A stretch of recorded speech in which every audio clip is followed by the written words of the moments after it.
Vamos a ver, ¿cómo es que un país pasa de estar literalmente al borde del colapso a convertirse en la única superpotencia mundial?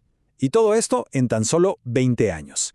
Bueno, hoy vamos a desgranar justamente esa increíble transformación en la historia de Estados Unidos, desde la caída de Nixon hasta el triunfo de Reagan en la Guerra Fría. Ok, para entender bien todo este viaje, primero hay que ver el punto de partida. Y la verdad es que el panorama era bastante sombrío. Hablamos de una nación que venía herida, y mucho, por la derrota en Vietnam. A eso hay que sumarle una economía en crisis y una sociedad dividida por fracturas sociales muy profundas. Bien, nuestro recorrido se va a dividir en 4 etapas, 4 presidencias que fueron clave. Vamos a empezar con la audacia y la caída de Nixon. Seguiremos con Watergate, luego veremos a Carter y sus desafíos, y cerraremos con Reagan y cómo se gana la Guerra Fría. Entonces, empecemos por el principio. Richard Nixon. Estamos hablando de un político muy ambicioso, que recibe un país en plena crisis, y que además estaba convencido de que él era el único que podía salvarlo.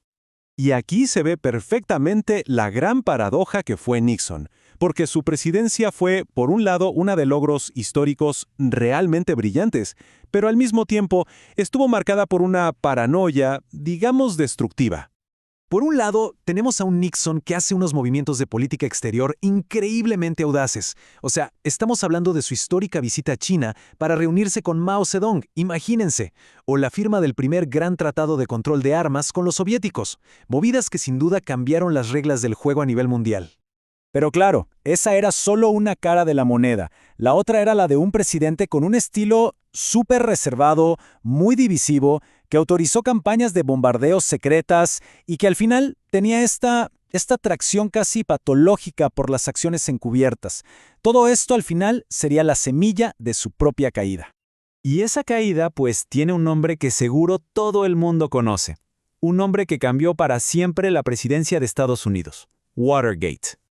Esta línea de tiempo es genial porque nos muestra cómo en solo 2 años se pasó de algo que la Casa Blanca calificó como un simple robo de tercera a una crisis constitucional con todas las letras. Una historia que, por cierto, fue destapada gracias a la investigación súper meticulosa de 2 periodistas, Carl Bernstein y Bob Woodward. Y el resultado de todo esto es que Nixon se convirtió en el primer y único presidente en la historia de Estados Unidos en renunciar. Y esto es clave. A pesar de la tremenda crisis, el sistema de pesos y contrapesos funcionó. Las instituciones demostraron que nadie, pero nadie, ni siquiera el presidente, estaba por encima de la ley.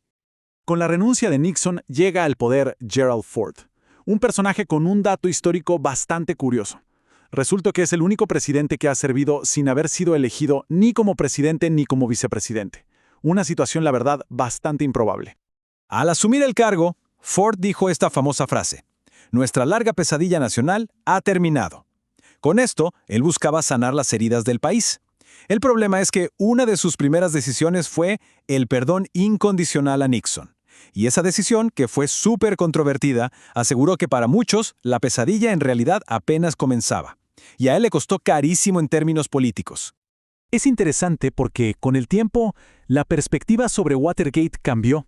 Lo que fue un trauma nacional tremendo se terminó convirtiendo en una especie de motivo de orgullo. ¿Por qué? Porque demostró la fortaleza de una prensa libre y de un poder judicial independiente. Fue la prueba de que el sistema, al final del día, sí podía funcionar. Y claro, después de todo el cinismo y la desconfianza de los años de Nixon, la gente quería algo completamente diferente. Y esa reacción se materializó en la elección de Jimmy Carter, un outsider, un tipo de afuera, que prometió justamente eso, traer de vuelta la moralidad y la decencia a la Casa Blanca. Y la verdad es que Carter tuvo unos logros diplomáticos impresionantes, cosas que parecían imposibles. El más famoso, sin duda, son los acuerdos de Camp David. O sea, él personalmente se sentó a mediar para lograr un tratado de paz entre Israel y Egipto, 2 enemigos históricos, un logro absolutamente monumental. Pero, a pesar de esos enormes triunfos afuera, en casa la historia era otra. Carter tuvo que lidiar con una economía que simplemente no avanzaba.